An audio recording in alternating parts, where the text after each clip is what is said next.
이게 작년 7월 달에 제가 편집한 거네요. 자, 보겠습니다. 개별행정법 제1강. 잘 보이죠?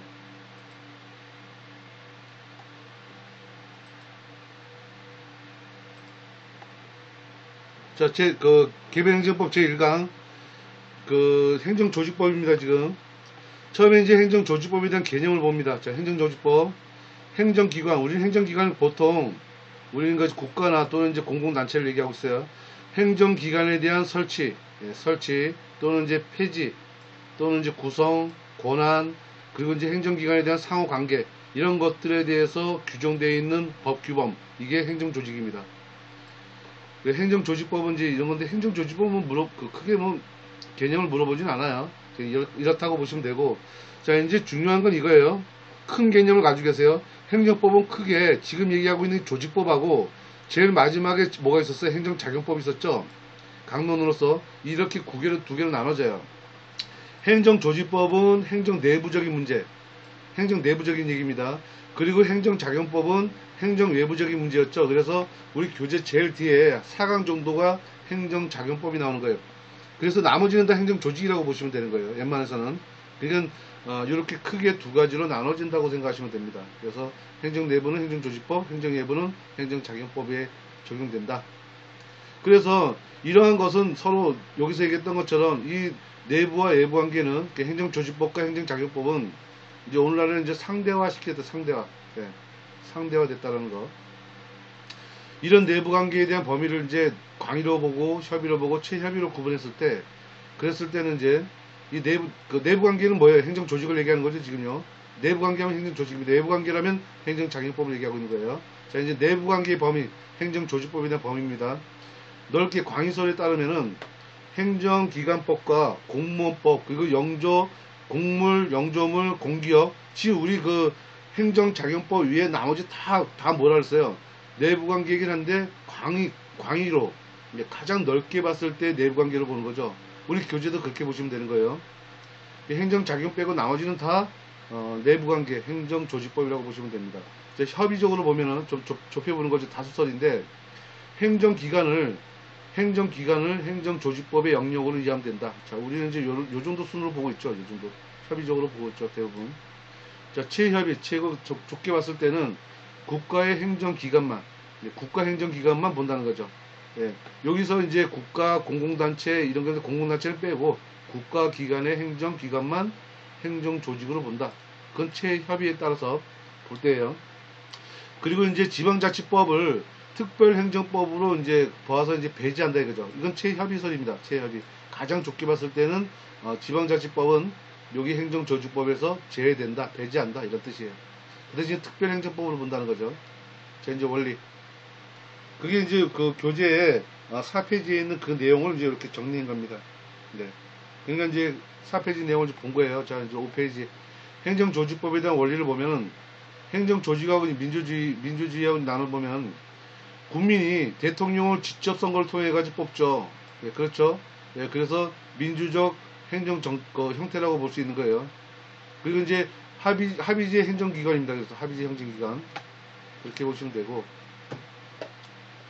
민주적인 절차를 밟았다는데 사실 국민들이 대통령을 뽑는 건 맞죠. 예. 행정조직법하고 이제 법치주의 관계를 보면은, 자, 원칙은 조직은 법률주의. 자, 이것도 좀 체크해주세요. 법률주의 체크해주세요. 예. 행정조직은 법률주의입니다. 법률주의. 자, 예외가 있죠. 예외. 하지만 법률주의지만 예외로 대통령령 아시죠? 조직 규칙 있죠. 행정규칙. 예, 이런 것들은 여기서 이제 법률이 아니죠. 예, 법률이 아니라 이게 시행령. 예, 대통령은 이제 시행령이라고 하죠. 보통 보조기관 또는 이제 중앙행정기관에 소속되어 있는 또는 지방행정기관에 대한 설치 이런 것들은 다 여기서 얘기하고 있는 행정조직 법률주의는 아니라는 거죠. 그 원칙이 있고 예외 있는 거 이거 체크해 주고요. 조직규칙은 이제 행정규칙을 얘기하는 겁니다. 행정조직법하고 이제 사회국가적인 관계를 보면은 헌법에서는 사회국가 원리를 채택하고 있어요. 여러분들 헌법에서는 사회국가 원리를 채택하고 있다는 걸 이미 알고 계십니다. 그리고 정부 조직에는 여러 개가 있죠. 우리가 그 부처가 있죠. 청도 있고. 그래서 이제 보건복지부, 여성가족부 외에 여러 개가 있어요. 예. 이게 이제 행정조직이고요. 이제 행정조직법하고 이제 지방자치를 이제 비교해 보면은 헌법에서는 지방자치를 규정하고 있습니다. 혹시 기억하시죠? 헌법에는 딱 두 개 조항이 있습니다. 지방자치를 규정하고 있고, 지방자치단체는 주민복리를 위해, 주민복리, 예. 우리 국민을 위한 게 아니라 그 지역에 있는 주민복리에 관한 사무를 처리합니다. 예, 이거는 여러분들이 알고 있는 내용이고요. 그리고 이제 그 우리가 얘기하고 있는 요거는 이제 어디까지냐면은 7페이지까지 이제 끝났습니다. 자, 행정조직법에 대한 이제 법 주체를 보면 여기는 여러분들이 좀 중요하게 좀 생각을 해야 돼. 이게 지금 가장 기본적인 거거든요. 자, 일단 이제 행정 주체를 봅시다. 행정 주체는 행정의 권리와 의무. 자, 행정에 관해서 권리와 의무를 가진. 예, 이게 중요합니다. 행정의 권리와 의무를 가진. 예, 요겁니다, 요거. 이 가진 행정법 관계에 일방 당사자들의 일방 당사자. 예, 일방 당사자. 우리가 서로 당사자가 될 때, 이 행정의 권리 의무를 가진 사람들, 그러니까 행정 주체가 되는 거죠. 대표적인 행정 주체는 뭐예요? 대표적인 국가죠. 우리나라죠. 국가. 그 다음에 지방자치단체. 그죠? 그리고 우리 공기업들 있죠. 공법인 있고. 그리고 여기 보세요. 공무수탁사인 있죠. 예, 이건 맡기는 거죠. 공무수탁사인. 예, 이 공무수탁사인도 여러분들 좀 체크해 주세요. 행정 주체입니다. 공무수탁사인도 행정 주체예요. 특이사항이 되고. 이 수탁은 지금 맡긴 겁니다. 맡긴 거예요. 우리가 그 나라에서 하지 않는 걸 좀 맡기는 경우도 있잖아요. 그죠? 예, 그런 걸 얘기하는 겁니다. 행정 주체는 행정기관과 구별한다는 거죠. 예, 이것도 구별되는데 뭘로 구별하냐면 법인격성이 있느냐 없느냐. 예, 법인격성이 있느냐 없느냐에 따라서 그 행정기관과 구분되고, 행정심파법이나 그 소수법 있죠. 여기에서의 행정기관은 행정청 당사자로 규정합니다. 행정청. 우리가 행정청이라면은 상위기관을 생각하시면 돼요. 쉽게 생각해서. 상위기관. 자기가 소속되어 있는 여러분들이 이제 뭐 어떤 행정기관과 어떤 문제가 발생됐을 때 그 행정청은 거기 위에 상위기관이 행정청이라고 보시면 됩니다. 당사자로 규정하는 것이 이제 현실에 필요하다고 보는 거예요. 이건 이제 교재에 있는 거니까, 여기 8페이지 행정청이라는 말이 나와요. 그 행정청에서 그 중간에 행정관청에서 관이 생략된 거예요. 행정관청. 생략된 겁니다, 이게. 그래서 그 중간에 설명할 때 행정청이라는 말이 가끔 나와요. 그래서 여러분들 요거 개념 이해를 좀 해주세요. 밑에 또 설명 나오네요. 자, 행정기관의 이제 개념과 종류를 봅시다. 행정기관이란, 예, 행정조직을 구성하고 있는 개개의 법적 단위, 예, 법적 단위입니다. 그래서 작용법적인 기관 개념하고 이제 사무 배분적인 기관 관계를 이제 두 개로 나누자. 예, 작용입니다. 작용은 서로 대외관계를 기준으로 해서 권리와 책임에 대한 담당 주체. 예, 이 작용이죠, 작용. 자, 사무는 어때요, 사무는 전체 공행정 사무를 개통을 해서 구분해서 배분하는 거죠. 배분하는 기준을 한 개념. 이게 이제 둘 다 이제 행정기관을 이렇게 작용으로 또는 사무 배분으로 이렇게 이제 나눠진다는 거예요. 이제 행정관청을 봅시다. 행정관청. 행정 주체의 의사를 결정하고 이를 외부로 표시할 수 있는 권리를 가진 자. 이제 행정관청은 중요합니다. 이게 여러분들 요거 체크 좀 해주세요. 행정관청은 뭐예요? 일단 의사를 결정하죠. 즉 행정관청은 중요한 게 의사를 결정합니다. 의사를 결정할 수 있는 권한을 가지고 있어요. 그리고 어떻게 됐어요? 외부에 표시합니다. 외부에 표시할 수 있어요. 우리가 외부에 표시할 수도 있고 표시 못할 수도 있거든요. 근데 이거는 행정관청은 의사결정도 하고 외부로 표시할 수 있습니다. 이런 권한을 가지고 있는 기관이 행정관청이에요. 행정청. 자, 이제 그 분류를 보면은 요거 체크해서 독임제하고 합의제를 좀 체크하세요. 독임제, 합의제. 여기 이제 시험이 좀 잘 나옵니다. 구분해서 시험이 잘 나오는데, 여기서 보시면은 합의제를 나누는데 감사원, 토지수용위원회, 노동위원회, 방송위원회, 공정거래위원회, 금융위원회, 행정심판위원회, 중앙선거관리위원회, 배정위원회 등, 기타 등등. 여기 8페이지 밑에서 이제 네 번째 줄부터 있거든요. 두 번째 문장부터 있습니다. 이런 부분들이 여기다 합의제를 둘 수 있다는 부분이 나오는 거예요. 예. 자, 그런데 여기서 보시면 이제 독임제가 원칙이죠. 자, 원칙은 독임제예요. 행정관청에 불렸던 독임제가 원칙인데 예외가 뭐예요? 합의제죠. 합의제가 예외예요. 자, 그럼 독임제하고 합의제를 구분하면 됩니다. 원칙은 능률성과 책임성을 담보로 해요. 하지만 예외로 독립적으로 업무 운영을 합니다. 여기 중에서 지금 여기 본 것 중에서 독립적으로 운영하는 게 있어요. 그리고 민주적 의사결정에 따른데 이게 합의제예요. 네. 그래서 책에서 보시면 그걸 이제 8페이지에 여러분들이 이제 그 독임제하고 합의제를 이제 구분하죠. 네. 구분해서 나오죠. 여기서 책에 이제 나오죠. 그래서 여기에 그 업무에 대해서 합의제 행정기관을 둘 수 있다고 되어 있죠. 8페이지에 보시면은. 그래서 이제 나오는 게 뭐예요? 감사원, 방송위원회, 노동위원회, 토지수용위원회, 공정거래위원회, 금융위원회, 행정심판위원회, 중앙선거위원회, 배심위원회. 바로 위죠. 위에. 예. 이게 합의제입니다. 합의제.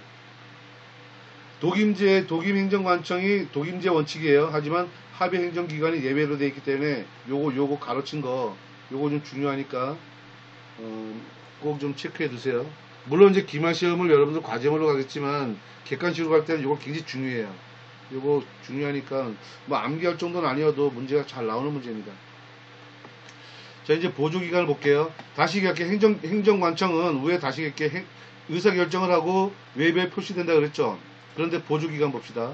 보조기관은 자기 명의로든 아니든 자기 명의로든 아니든 어떻게 돼요? 직접 정책 결정, 정책 집행에 관해서 관여하고 있죠. 자기 명의, 자신의 이름이든 아니든 간에 이게 보조기관이에요. 그래서 행정관청의 권한 행사를 보조하는 기관입니다. 행정관청하고 좀 다르죠. 그래서 우리가 이들을 다 뭐라 그래? 보조기관들을 보세요. 차관, 그리고 국장, 과장, 부시사. 이 사람들은 다 행정관청이라고 보지 않고 보조기관으로 봅니다. 근데 여기서 보세요. 위에는 의사결정을 하죠. 근데 국가의 의사를 결정 표시하는 권한이 없다. 구분되죠. 국가의 의사를 결정 표시하는 권한은 없다. 근데 행정관청은 있었죠. 예, 그게 권한을 가지고 있었죠. 하지만 보조기관은 없습니다. 요것도 구분해 주시고요. 그래서 보조기관은 누굴 보조기관으로 보는지. 자, 요번에 이제 보좌기관을 보죠. 보좌기관. 보조기관하고 보좌기관을 구분해 주세요. 예. 보면은 이제 보좌기관은 정책 기획에 대한 입안 또는 연구조사를 통해서 그 장애해야 될 업무, 그러니까 우리가 장애해야 될 업무를 어떻게 돼요? 내부적으로 도와주고 그리고 간접적으로 지원해주는 기관이에요. 자, 대표적인 게 뭐예요? 대통령 비서실, 차관보, 담당관 이런 사람들이 다 보좌기관입니다. 보좌기관. 이들 다 보좌기관이라고 해서 행정관청, 보조기관, 보좌기관 이렇게 좀 구분해 주시고요. 그래서 이제 행정관청 또는 보조기관을 보좌해준다. 이렇게 보좌해준다. 이제 그런 업무를 본다는 거죠. 자, 의결기관은 여기서 보시면은 합의제 행정기관 중에서 어디에요? 체크해주세요. 감사위원회, 그 다음 징계위원회 이런 것들은 다 의결기관이에요. 의결기관. 그래서 행정에 관한 국가의 의사에 대한 의결 형식으로 결정할 수 있는 권한을 가진 합의제 행정기관이에요. 그 중에서도 감사위원회, 징계위원회 등이 다 의결기관에 속합니다. 이들은 다 합의제 행정기관이에요. 행정기관이면서도 의결기관이라는 얘기예요. 자, 자문기관은 여기서 보시면 이제 문화재위원회 체크해 주시고요. 자문기관. 자, 이들은 이제 자문 역할을 하는 거죠. 예, 자문 역할을 합니다. 그래서 의사결정을 참고될 의사를 제공하는 행정기관, 위원회, 심의 등 명칭이 다양하지만 이제 여기서 보면 문화재위원회 이들이 대표적인 자문기관이에요. 자, 집행기관은 여기서 보면 이제 경찰 공무원, 세무 공무원 이들은 다 집행기관에 속하고요. 국가의 의사를 집행하는 기관입니다. 누구의 명을 받았어요? 행정관청의 명을 받아가지고 실력하는 그리고 집행하는 기관이에요. 자, 이제 감사기관은 뭐 우리가 알죠? 이제 감사원 나오죠. 예. 그 감사원에서는 이제 어떻게 하냐면은 행정기관의 행하는 사무 또는 회계를 검사하며 거기에서 이제 나오는 비를 이제 적발하고 시정하는 임무를 하는 국가행정기관, 이게 감사기관이에요. 그래서 감사원이 그런 업무를 합니다. 그리고 이제 그 기업기관하고 뭐 영조물기관 있죠. 영조물은 이제 뒤에 나오겠지만 이제 공공시설기관, 영조물 공공시설기관이라고 합니다. 여기 이제 또 각각 보시면은 기업기관이라고 해가지고 우리가 이제 대표적인 게 최신부죠. 예, 여기서 우정사업본부 나오고 우편관서 이렇게 나오죠. 최신관서, 우편관서. 영조물기관은 대표적인 게 이제 국공립병원이라든가 이제 국립대학들, 예, 이들은 다 영조물기관이에요. 그 외에 이제 부속기관이 쭉 있습니다. 이들은 이제 부속기관들도 가끔 이제 시험에 이렇게 가르치는 것이 아니라 관계에 대해 가지고 한번 나와요. 이게 교육, 예를 들어서 뭐 교육훈련기관은 어디에 관계되어 있는가 이런 식으로 나오는데, 이건 지저분한 얘기고 눈으로 익혀주세요. 아, 이런 식으로 부속기관들이 있구나. 행정기관에 부속해서 이를 지원해주는 기관, 부속기관, 이런 식으로 이제 다양하게 나눠집니다. 이렇게 해가지고 우리가 이제 10페이지까지 이제 끝났습니다.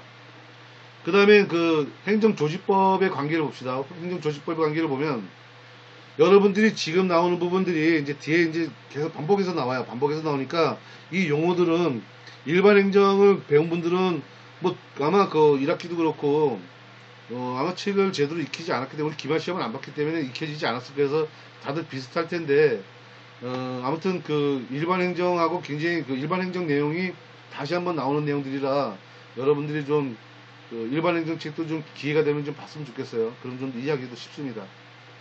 자, 3 보면은 조직법 관계를 보면은 행정조직법 관계는 처음에 이제 행정주체 간에 서로 이제 주체들 간에 어떻게 해요? 법관계, 그리고 행정기관들 간에 어떻게 법관계에 대해서 지칭하는 게 이제 행정조직법의 관계예요.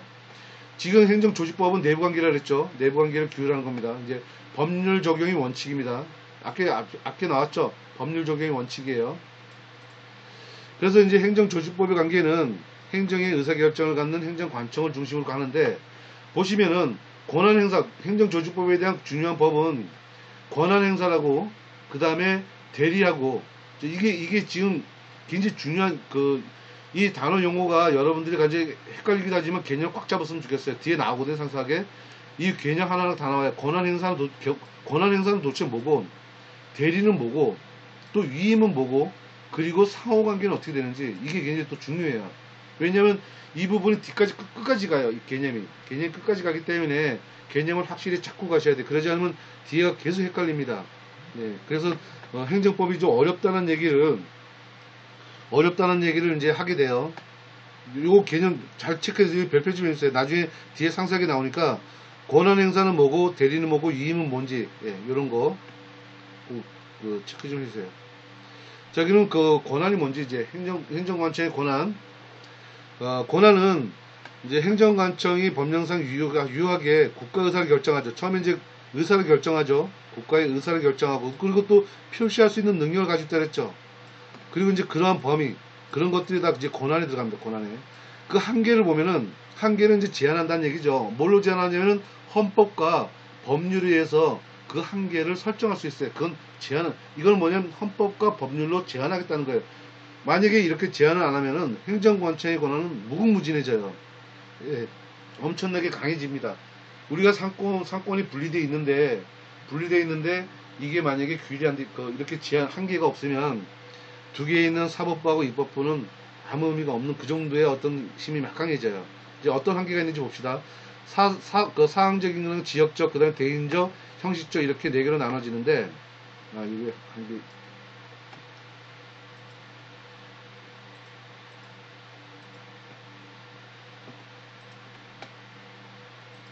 자, 이제 사항적으로 보면은, 일단 담당 사무의 범위 내에서, 예, 담당 사무 범위 내에서의 권한 행사를 한다는 거예요. 그 지역별로 보면은, 지역에서만 권한 행사한다는 겁니다. 그게 이제 지역적 한계가 되겠죠. 그래서 중앙행정관청은 전국에 미치고, 지방행정관청은 그 지역에만 미치게 되겠죠. 그렇게 이제 지역적 한계를 볼 수도 있고, 대인적 한계는 사람을 기준으로 보기 때문에, 권한에 미치는 건 인적 범위, 예, 그 사람의 범위를 한정해서 한다는 거죠. 대표적인 게 이제 국립대학에 있는 총장의 권한은 그 해당 대학의 학생에 대해서만 행사할 수 있는 거죠. 그렇죠. 그 외에는 행사할 수 없죠. 그런 식으로 사람 인적 범위를 가지고 한정 두는 거, 그 대인적 관계, 대인적 한계고요. 형식적 한계는 그냥 말 그대로 형식적인 한계를 두는 겁니다. 그래서 부령이죠, 부령. 예, 우리가 이제 무슨 부령, 그런 것들은 각부 장관만이 가질 수 있는 거죠. 그 해당되는 장관만 가지고 있는 권한이죠. 그래서 거기에 한정된다는 거죠. 예, 이런 건 이렇게 이제 구분해 준다는 겁니다. 그러면 이제 권한에 대한 효과는 어떻게 되느냐? 그래서 외부 효과하고 내부 효과를 보면은, 외부 효과는 일단은 그 의사를 표시한다 그랬죠. 그래서 행정관청이 표시한 의사는 행정 주체인 국가의 의사죠. 일단은 첫째는 국가의 의사죠. 그래서 행정 주체의 그 행위로서의 효력이 발생됩니다. 국가의 의사로서 효력이 발생돼요. 그래서 당의 행정관청의 구성원에 대한 경질, 경질 또는 이제 폐지 그리고 변경 이런 거에서 체크하세요. 영향이 없어요. 이게 영향이 없다 체크해주세요. 그리고 이제 내부적 효과를 보면은 그 안에 있는 효과를 보면은 각 행정관청에 대해서 개별적 지위의 부여가 되죠. 개별적 지위가 부여되고, 그리고 행위의 한계를 설정합니다. 우리가 행위의 한계를 설정을 하는 거예요. 그래서 외부적 효과는 중요합니다. 행위의 한계를 설정한다. 이것도 중요하게 체크하세요. 그러니까 언더라인 근거는 굉장히 중요한 얘기예요.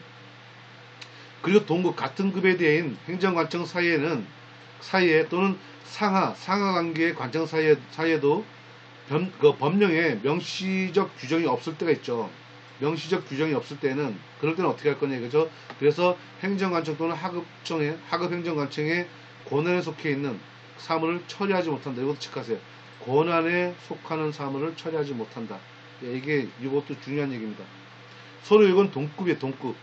동급 있을 때 행정관청 간에 또는 상하관청 간에 뭐가 없어요? 법령에 명시된 규정이 없을 때, 그때는 권한에 속하는 사물을 처리하지 못한다는 게 있어요. 자, 그럼 이제 이 권한들이 서로 충돌할 때가 있죠. 충돌할 때는 어떻게 충돌이 되고 그 해결은 어떻게 할 거냐? 그 얘기입니다.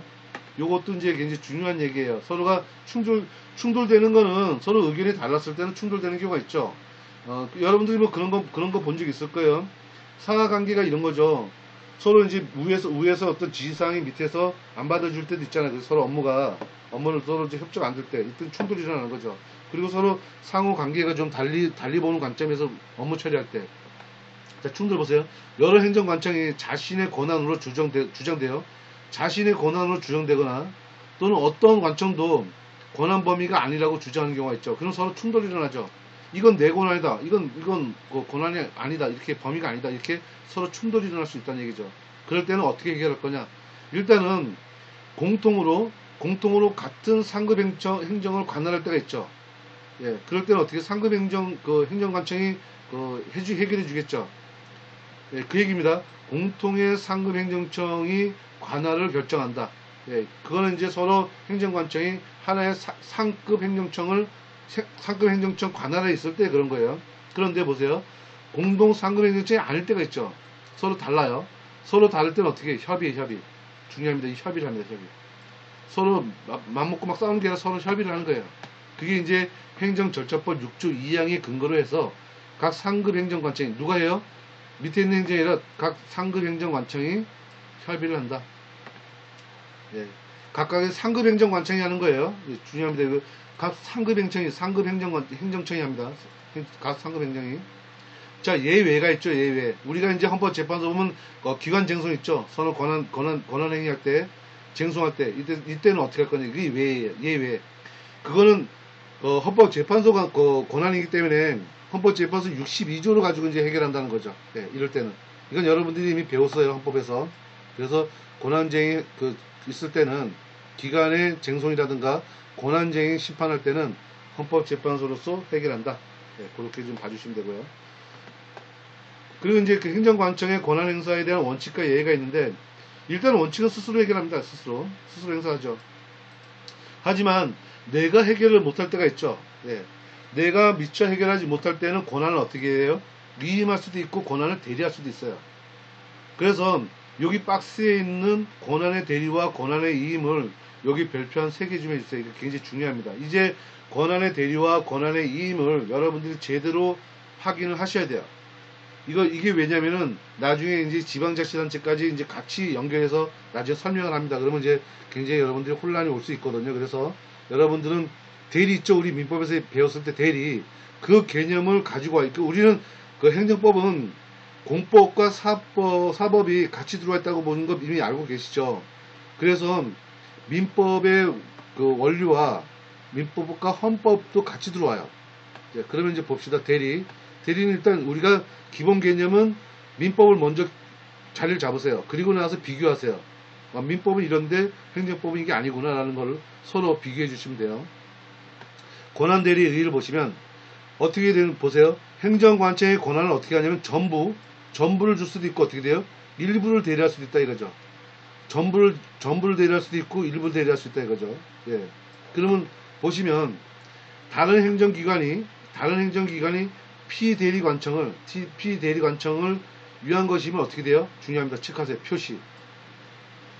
피대리관청을 위한 것이라고 우리가 대리할 때는 표시하죠. 명인하지 않습니까? 명인. 예, 그거하고 똑같은 거예요. 표시를 하라는 거예요. 대리는 표시를 해야 됩니다. 이거는 피행정관청을 위해서 하는 것이다라고 표시해 줍니다. 그리고 행사는 누가 해요? 자기가 하죠, 자기. 우리가 민법에서 얘기할 때 본인이 있었죠. 대리인하고 본인은 다르죠. 예, 그 얘기입니다. 피행정관청이 본인이라고 보시면 되는 거예요. 피행정관청이 본인이고, 지금 이걸 대리받은 관청이 자기예요, 자기. 예, 그럼 자기 이름으로 행사를 하죠. 자기 이름으로. 예, 자기 이름으로 행사합니다. 자, 이것이 피행정관청의 행위로서의 효력을 발생하죠. 왜? 본인이 가져가잖아요, 효력은. 그래서 효력은 피행정관청한테 가는구나라고 생각하시면 돼요. 그게 효력을 발생된다 이렇게 표현했어요. 피행정관청의 행위로서 효력을 발생하는 것이다. 이게 대리입니다. 민법의 대리하고 비슷하죠. 자, 이런 것들을 달리 어떻게 표현하냐면은 권한의 대리라고 하지만 권한대행. 예, 여러분 들어본 적 있죠? 권한대행한다. 아니면 직무대행을 한다. 네, 직무대행을 한다. 아니면 직무대리를 한다. 이렇게 표현해줘요. 권한대행, 직무대행, 직무대리. 요런 것들이 다 대리입니다. 대리. 네, 대리라고 표현하시면 돼요. 자, 그러면 이제 위임이 뒤에 나오는데, 위임이 이제 우측에 보면은, 여기 권한의 이임, 3.3이 권한의 이임이죠. 근데 요 위임의 개념이 요 박스에도 잠깐 나오죠. 박스에 잠깐 나옵니다. 그러니까 요거 둘을 비교하면서 요 권한의 이임을 또 한번 설명할게요. 자, 이제 보겠습니다. 박스를. 권한의 대리는 권한의 기속 변경 없죠. 이 피행정관청이 가지고 있잖아요, 지금. 그죠? 권한의 기속은 누가 가져가요? 피행정관청이 가져가잖아요. 그쪽 기속되잖아요. 그래서 변경이 없어요. 그런데 위임하는 거 보세요. 위임하는 거는 수임관청으로 이전됩니다. 무슨 얘기냐면 이건 대리하고 달라요. 만약에 누가 어떤 이제 행정관청에서 위임을 받게 됐어요. 그럼 위임받은 수임이죠, 수임 받았잖아요. 받았다는 거예요, 지금요. 받은 관청으로 모든 권한이 옮겨진다는 얘기죠. 하지만 대리는 어떻게 돼요? 옮겨지지 않죠. 왜? 피행정관청의 행위로서 효력이 발생한다고 되어 있잖아요. 이렇게 비교하시라고. 자, 그러면 이제 권한 위임할 때 이제 위임은 그런 얘기를 하겠죠. 수임관청으로 권한이 이전되는구나. 이렇게 보시면 되는 거고. 자, 밑에 또 보시면은 임의대리가 있고 법정대리가 있죠. 법정대리가 있는데 우리 이제 그 임의대리 법정대리 배운 적 있죠. 민법에서. 그것 똑같습니다. 법정대리 먼저 보세요. 법정대리는 어떻게 돼요? 법정이 필요하죠. 법령의 근거를 두고 대리하겠죠. 이게 법정대리죠. 하지만 임의대리는 뭐예요? 법령의 근거 필요하지 않죠. 예, 우리가 행정관청도 마찬가지예요. 권한을 대리하는데 권한대행, 직무대행, 직무대리 할 때 만약에 법령이 없다. 그러면 임의적으로 그냥 대리해도 되고 법령이 있다 그러면 법정 대리로서 그 성격을 가지고 있다고 보시면 돼요. 그런데 위임 보세요. 위임은 불필요가 아예 없죠. 법령의 명시적 근거가 꼭 필요합니다. 이 위임은 반드시 법령에 명시되어 있어야 돼요. 그거 근거로 해야지만이 위임될 수 있어요. 예, 그게 좀 차이가 있죠. 그래서 대리하고 위임이 차이가 있습니다. 자, 그러면 이제 또 대리를 보세요. 이 대리자는 보통 어떻게 보조기관이죠. 우리가 기간 설명했죠. 보통 보조기관이 합니다. 대리는. 그죠? 보조기관 앞에 있으니까 보세요. 그래서 대리자는 보통 보조기관이지만 위임은 보세요. 위임은 하급 행정청이에요. 딱 이제 이해되시죠? 이 상급 행정청에서 하급 행정청에다 보낼 때는 대리가 아니라 위임을 해버리는구나. 그러면 위임을 하면 하급청에다 모든 권한이 다 내려가 버리는구나. 하지만 어떻게 해요? 법령에 반드시 명시되어 있어야 된다는 거예요. 명시되어 있지 않으면 위임을 시킬 수 없습니다. 예, 그렇게 이제 보시면 돼요. 그러면 권한의 위임의 중요한 내용은 다 살펴본 겁니다. 예, 이렇게 이제 이해를 해주시면 돼요. 자, 이제 다시 이제 권한의 대리를 이제 다시 한번 봅시다. 그 필요성을 봅시다. 우리가 이제 보조기관이죠. 보조기관 대리자가 보조기관들이 이제 대리하죠. 민법하고 이제 비슷한 개념을 보시면 돼요. 자, 원칙과 예외가 있는데 원칙 보세요. 당해관청이 스스로의 권한 행사를 합니다. 예. 그리고 예외로 스스로 권한 행사가 하기 힘들 때는 그 예외가 있죠. 보세요. 업무의 과다나 업무가 과다하는 거죠. 그리고 현실적인 상황, 그리고 관청에 대한 구성원에 대한 사고가 일어날 때, 관청 구성원의 사고가 날 때 어쩔 수 없잖아요. 이럴 때는 예외로 스스로 권한을 행사하기 어려웠다. 어려울 때 이제 필요하다는 거죠. 권한 대리가 필요하다는 거죠. 그럴 때는 이제 어쩔 수 없이 이제 필요하기 때문에 가는 거고. 하지만 원칙은 뭐예요? 원칙은 당의 관청이 스스로 권한 행사해야 되는 게 원칙이에요. 대리하지 말라는 거죠. 하지만 어쩔 수 없이 한다는 거죠. 그래서 권한 변경의 원칙이 이게 원칙이에요. 하지만 우리가 이런 게 많죠. 업무가다. 현실적인 상황에서 많죠. 이런 거 많이 일어나기 때문에 권한 대리 많이 합니다. 그 가끔가다 이제 관청에서 도저히 구성원이 사고가 나면 이제 다른 데 대리를 하죠. 자, 대리에 대한 종류 볼게요. 아까 임의 대리하고 이제 법정 대리가 있었습니다. 자, 임의 대리를 먼저 살펴보면 임의 대리는 이제 그 피대리 관청에 대해서 피대리 관청이 임의로 이제 수권을 주는 거죠. 수권에 의해서 성립되는 겁니다. 이건 이제 민법하고 비슷해요. 그래서 수권 대리, 위임 대리라고 하고요. 법정에 근거가 있는 경우도 가능하고 근거 없는 경우는 이제 논란의 소지가 있다. 예. 자, 긍정설이 있고 부정설이 있어요. 예, 이제 읽어봐 주시고요. 자, 권한에 대한 범위는 피행정관청의 일반적, 포괄적 권한에 보세요. 요 체크하세요. 일부에만 인정. 예. 권한 일부에만 인정 체크해 주세요. 자, 대리인은 피행정관청의 지휘감독을 받아야 되겠죠. 왜? 그 지휘감독을 받아야, 권한은 다 지휘감독하는 사람도 있으니까 감독을 받아야 됩니다. 요것도 중요합니다. 지휘감독을 받습니다.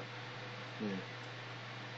권한은 지휘감독을 받는다. 꼭 체크해 주시고요. 자, 피행정관청 권한 가지고 있죠. 피행정관청 우리 설명했죠. 그래서 책임 가지고 있죠. 그래서 선임과 감독의 책임을 부담한다. 네, 위임은 아니지만 여기 대리는 이게 중요합니다. 선임 또는 이제 감독의 책임을 부담합니다. 다시 이제 복습하는 개념이죠. 사실 민법에 대해서, 민법 대리에 대해서 복습하는 개념이 좀 들 겁니다. 비교하세요. 수권행위 방식은 어떻게 돼요? 대리 기간에 의사 전달이 필요하다. 수권행위 우리가 알고 있는 대리 똑같습니다. 그리고 외부 표시 어떻게 됐어요? 필요 없습니다. 외부에다 표시할 필요 없다는 얘기예요. 불필요하다. 자, 법정 대리는 법적인 근거를 둬야 됩니다. 근거를 둬야 돼요. 그래서 일정한 법정 사실을 발생했을 때는 법령상 대리관계가 당연히 발생합니다. 예. 반드시 법령상의 근거 꼭 필요하고요. 자, 종류에는 협의 법정 대리, 그 다음에 지정 대리 이렇게 나눠지는데, 협의 법정 대리를 먼저 보면은 법정 사실이 발생하게 되면 법령에 따라서 이제 대리 형성하면 되고요. 지정 대리는 그 대리제 일정한 자가 대리를 지정합니다. 예. 그러면 지정 대리가 되는 거죠. 딱 지정해 주는 거예요. 예. 그렇게 봐주시면 되고요.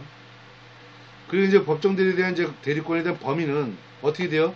여기서 피행정관청의 권한 전부에 미친다는 거죠. 예. 그 당연하죠. 피대리 행정관청의 권한에 전부에 미치죠. 법정 대리는.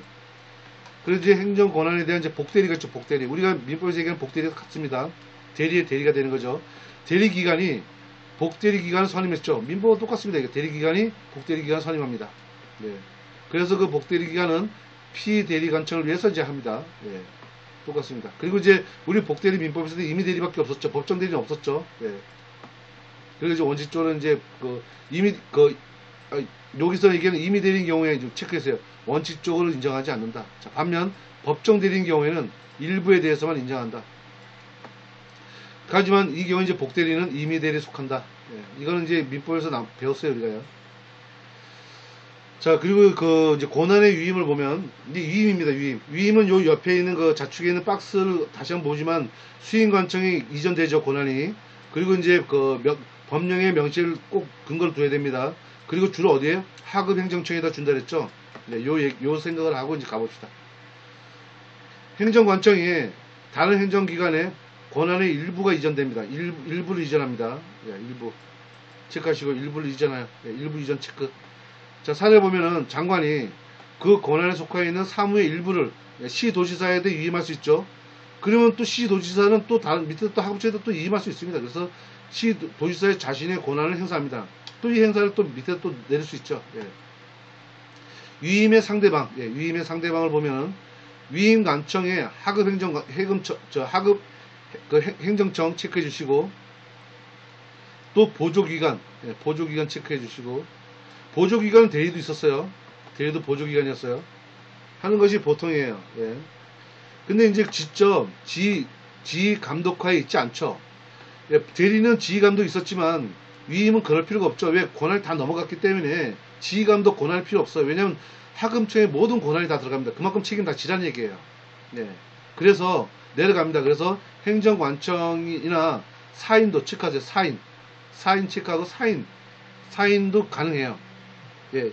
그럼 위임이라는 거는 그 하급청에도 줄 수도 있지만 사인한테도 줄 수 있구나라고 생각하시면 되는 거예요. 예. 그래서 이런 걸 다 권한의 위탁이라고 한다. 자, 그러면은 이제 여기 또 권한의 위임과 권한의 이양이라는 걸 좀 구분해 봅시다. 둘을 또 비교해 보자고요.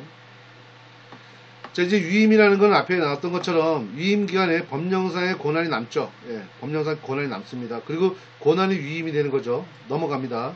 그리고 권한 이전에는 권한 이전으로 권한 분배의 변경이 일어나고 권한의 위임이 되는 거고, 행정관청의 권한에 변경 발생되는 거죠. 권한이 넘어갔으니까 변경됐죠. 하지만 이양은 보세요. 이양은 위임 기간의 권한이 수임 기간에 확정적으로 이전됩니다. 확정적 체크하시고요. 확정적으로 이제 넘어갑니다.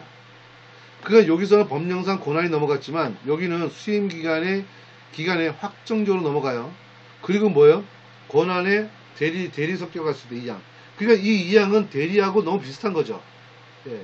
대리하고 비슷하죠. 그래서 권한의 대리를 이양이라고 본다고 생각하시면 돼요. 그리고 권한의 이전 문제 발생을 하지 않죠. 왜? 이거는 지금 대리 성격 가지고 있잖아요, 지금. 그래서 이양, 대리, 그리고 어디에요? 내부 위임과 위임 정결사항. 예. 내부 위임, 위임 정결사항. 이런 것들은 그 위임이라고 하지만 내부 위임은 뭐예요? 곧 대리죠, 대리. 그 모든 책임은 그 내부에서 이루어졌기 때문에 그 권한을 이 대리를 준 사람이, 예, 대리를 준 관청이 이제 책임을 지게 되겠죠. 그래서 권한은 내부 위임과 위임 결정, 여기에 다 이양, 대리, 내부 위임도 내부에서 이루어졌다는 얘기예요. 우리 지금 일반적인 위임은 하급청으로 내려간 거죠. 상급청에서 하급청으로 내려간 거잖아요. 하지만 여기 이양이라는 거는 내부적으로 위임한 거라고. 내부적으로 그 기관 내부에서 이임된 거예요. 그러니까 내부 위임은 권한의 이양이라고 보고 그건 대리 성격을 가지고 있다, 이렇게 생각하시면 되는 거예요. 그리고 위임 결정, 이것도 다 같은 성격입니다. 그러면은 행정관청의 권한이 변경이 없죠. 왜? 대리와 같잖아요, 지금. 행정관청의 변경이 없습니다. 그래서 요 위임하고 이양을 여러분들은 구분해 주셨으면 좋겠어요. 구분해 주셔야 됩니다. 그리고 이제 위임까지 끝내고 갈게요. 그 대리하고 위임은 굉장히 중요하기 때문에 여기까지 끝내고 좀 한 15분 정도 쉴게요. 자, 법률의 그 명시적 근거 꼭 필요하다 그랬어요. 꼭 필요합니다. 그래서 이런 근거는 정부조직법제 6조, 그 다음에 행정권한의 위임 및 위탁에 관한 규정, 그 다음에 지방자치법 104조. 네, 그리고 이렇게 다 이제 이런 법 규정을 근거로 해가지고 위임을 한다는 얘기입니다. 자, 법적 근거가 없는 경우에, 법적 근거가 없는 경우에 어떻게 할 거냐 이거죠. 네.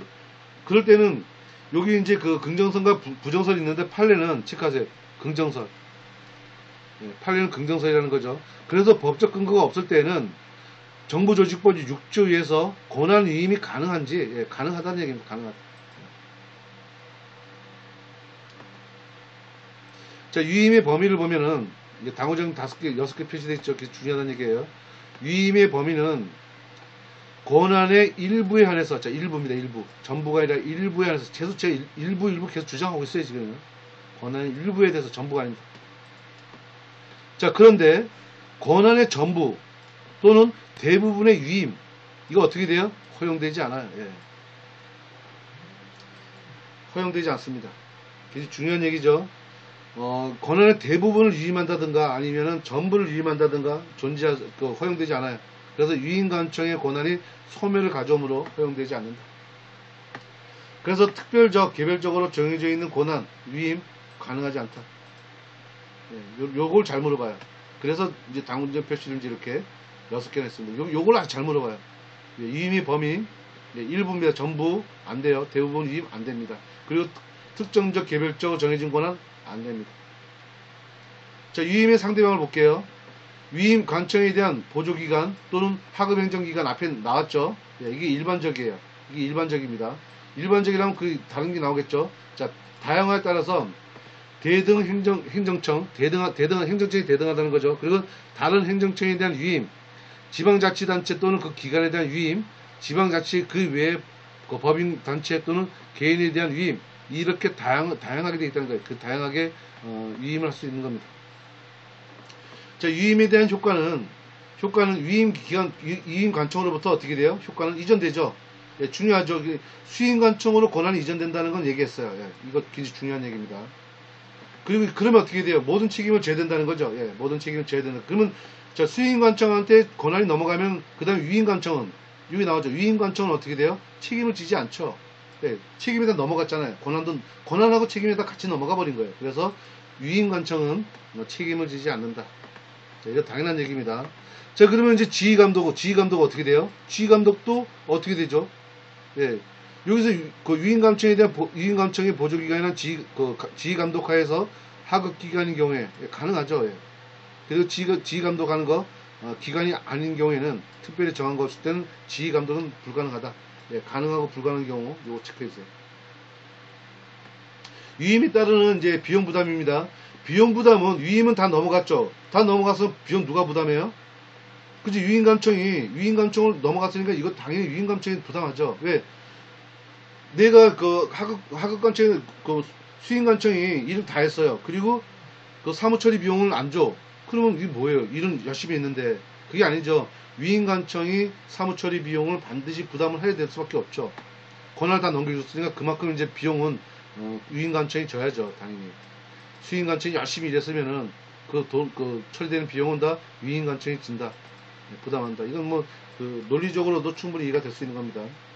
위임관청이 필요한 인력과 예산 이관되죠. 그래서 수임관청으로부터 이제 예산이 넘어갑니다. 자, 위임의 종류는 어떤 사유로 종료할까요? 가장 큰 거는 이제 위임이 처리될 때가 있죠. 위임 처리되면 종료되죠. 그리고 이제 법을 근거로 간다 그랬죠. 그래서 법령 개정 개폐됐을 때는 위임이 종료될 수 있죠. 법을 근거로 가니까. 그리고 해제 조건이 성취된다든가 종기 종료된다든가 이럴 때는 다 종료 사유가 됩니다.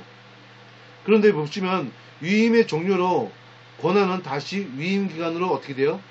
다시 넘어가야 되겠죠. 예, 위임기간 복귀가 되는 겁니다. 이게 거기서 끝나는 게 아니라 다시 복귀가 되면서 이제 마무리 지어지는 거예요. 종료됐다 그러면 다시 복귀되는 겁니다. 그렇게 좀 봐주시면 돼요. 자, 이 상호관계는 15분 쉬고 하겠습니다. 그래서 지금 약 10분인데